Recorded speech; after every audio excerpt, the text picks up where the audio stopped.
5 अगस्त 2019 कश्मीर की तारीख का वो सियातरीन दिन जब मकबूजा कश्मीर के अंदर आर्टिकल 370 और 35 को ख़त्म करके जो गैर रियासती हैं उनको मकबूजा कश्मीर के अंदर जो है वो आबाद करने की जो कोशिश की गई। आज के दिन को पूरे कश्मीरी बॉर्डर के दोनों तरफ यौम इस्तिसाल कश्मीर के तौर पर मना रहे हैं। इस वक्त मुजफ्फराबाद के अंदर मौजूद हूँ, जहाँ पर एक बड़ी रैली का इनेकाद किया गया है। मुजाहिरीन जो है वो भारत मुखालिफ नाराबाजी कर रहे हैं। इसके साथ साथ अगर कैमरा मैन दिखा सके, यहाँ पर जो मोदी का और भारत का जो झंडा है उसे भी नजरे आतिश जो है वो किया गया है। इसके साथ साथ पूरे आज़ाद कश्मीर में जो रैलियों का जो इनेकाद है वो किया जा रहा है। यहाँ पर एक बड़ी तादाद मौजूद है जो कि भारत मुखालिफ और कश्मीरी के हक में इस वक्त नाराबाजी जो है वो कर रहे हैं। आज 5 अगस्त है और आज हम यौम इस्तिसाल कश्मीर मना रहे हैं। आज हम यौम सियाह और यौम एहतजाज मना रहे हैं। हम कहना चाहते हैं कि रियासत जम्मू और कश्मीर भारत का हिस्सा नहीं है। 5 अगस्त 2019 के भारत के इक़दाम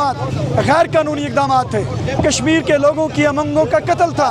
अक़वाम मुत्तहिदा सलामती कौंसिल की ज़ाब्तों और असूलों की खिलाफ वर्जी थी। हम कश्मीरी ये कहना चाहते हैं कि कश्मीर के लोग सलामती कौंसिल की करारदादों के मुताबिक अपने सियासी मुस्तकबिल का फैसला चाहते हैं। हम भारत से आज़ादी चाहते हैं, हम हक़ खुद-इरादियत चाहते हैं और हम आज़ादी तक अपनी मज़ामत को, अपनी जद्दोजहद को, अपने जिहाद को जारी रखेंगे।